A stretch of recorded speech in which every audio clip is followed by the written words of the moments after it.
Welcome to the first episode of Musicbed's YouTube Masters. My name is Ammar and I'm one of the creators of Yes Theory. And you are now entering the Yes House. This is our creative headquarters. This is where we come up with ideas, film videos, hang out, do it all. And we're so excited to be celebrating 5 years of Yes Theory this month. And as our team was reflecting on the past 5 years of building Yes Theory, we came up with the top pieces of advice that we'd want to give to anyone who's starting right now. So without further ado, Thomas will get us started with the first piece of advice. But first, take a deep breath. Welcome, I'm Thomas, and this is going to be an exciting opportunity for us to reflect on what's gotten us to where we are today and what we learned along the way. And the reality is that it's a never-ending pursuit. Trying any kind of career in creativity means you're going to be constantly remain in a state of learning, which might sound daunting to some, but is also, in the end, a very exciting pursuit. Which brings me to my first point. When you are beginning, whatever it is that you're going to be doing is probably very scary. Picture yourself going to class for the first time ever, or going to a new job. You're probably going to be pretty nervous. And the reason why you're nervous is because this is the first time you're ever doing this, which is exactly what's happening the first time you create. The first time you open an editing software, you're probably terrified. The first time you misshoot with your camera, or don't come off as comfortable hosting as you were hoping you would, is just a reflection of your lack of experience. And so the best thing to do to start is just to make a lot of things. You have to create a large volume of work. It's very normal to feel intimidated at first. I was terrified, and what I started off by doing was to ask a friend who knew how to edit to just show me how the basics of the software works. I then started by doing comedy skits, and I had no idea if this is what I wanted to do, but I just started, and I was willing to be uncomfortable and embarrass myself in front of the camera to at least get the wheels rolling. And the issue that you're going to run into is that there's going to be a gap between what you want to make and what you're actually making. You're going to be able to tell that the quality of your videos, maybe the quality of how you come off on camera, isn't matching exactly what you want it to look like. And that might discourage some people. A lot of people give up at that point.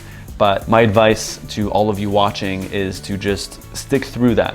You have to just continue making videos and practicing and eventually getting more and more comfortable with the tangible skills of filmmaking to make those less intimidating over time, to then be able to tap into your true inspiration later down the line.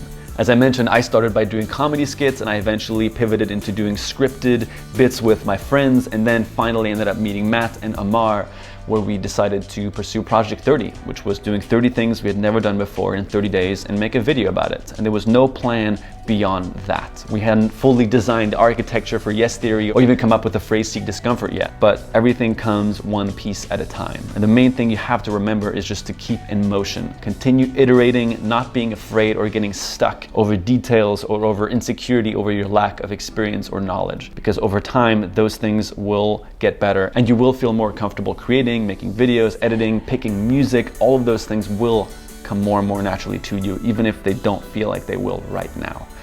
So my best advice to you, create as much as you possibly can. Try a bunch of different styles. Don't limit yourself. And also start paying attention to what kind of content and videos you're consuming, because those things will heavily impact what you end up making. And I think I'll pass it off to Matt, who will explain to you which artists we ended up stealing from for our inspiration. Thank you, Thomas. My name is Matt. I'm also a part of Yes Theory, and I want to talk to you guys about theft. Now, stealing and theft have negative connotations, but in art, I actually see it quite differently. There's a book called Steal Like an Artist by a man named Austin Kleon. And in the book, Kleon discusses how when you're making art, especially in the beginning, the key is to steal. And when he says steal, stealing is not necessarily plagiarizing. Stealing is actually just getting inspiration from as many sources as possible. So for us, those sources of inspiration were 3 different groups and people. The first one was The Buried Life, a group of 4 Canadian friends who crossed items off of their bucket list and helped strangers cross items off of theirs. They were actually the inspiration for Project 30. The second person was Casey Neistat. A lot of you may know Casey, and when we first started in 2015, Casey's vlogs were blowing up and we were watching them every single day. Casey had a way of storytelling that was so structured and so exciting to watch, and we were so inspired to use some of the tools that he had. And finally, the last person is the late Anthony Bourdain.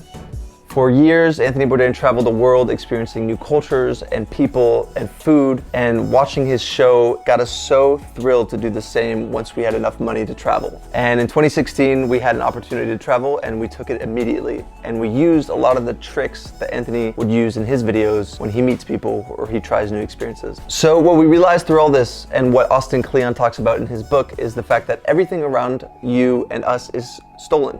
The clothes that you wear, the way that you speak, it all comes from these sources around you and these people. What ends up happening is that you take these inspirations, but then you make them your own. And that's what ended up happening with us, and that's what ends up happening with so many artists, is you start with as many inspirations as you can, and you recreate what these people have made to the best of your ability. You do that enough times that you get to a point where you've created your own style. And for us, that was the goal from the beginning. When we first started, we were making videos that looked very similar to The Buried Life and looked very similar to Casey. Eventually, by constantly using the tools that they did and copying the style that they had, we eventually developed our own. Which brings me to another point, is that if you're starting off creatively right now and you don't have an audience, you are actually in the best case scenario, because you can steal and copy as much as you want. And again, I don't mean plagiarize, I just mean gain inspiration and test it out. So go out there, find the inspirations around you, and make as much art as you possibly can. And in the process of finding your own voice, you'll also find a community that resonates with that voice. And that's where Ammar comes in, where he'll cover how to build community, not just an audience. My number one piece of advice to anyone starting right now is to be super mindful of the relationship that they're creating with the people that watch them. Whether that's a transactional relationship, they just come to get something out of your videos and forget about you, or if it's something that truly makes them think about you after they finish watching whatever it is that you put out. And for us in Yes Theory, when we started in Project 30 in 2015, we wanted to know what's gonna happen when we come out after the 30 days having done 30 things we've never done before.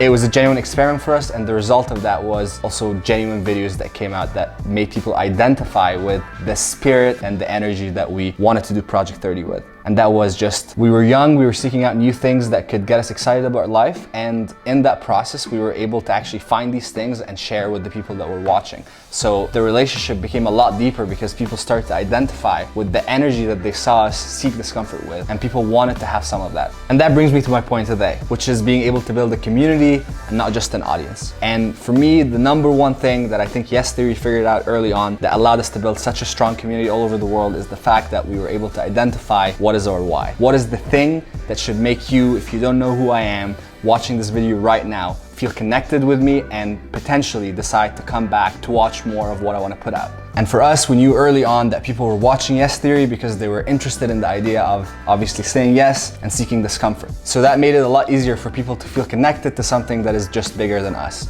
Because at the end of the day, people liking you or the type of videos you put out at a certain moment in time can be very fleeting and fragile. But to actually get people to connect with you because they believe in the same thing that you do, that is true power and that is true influence. And for anyone out there with a genuine message that they want to get it across, that is how you build community, and that is how you build something that can possibly outlive you.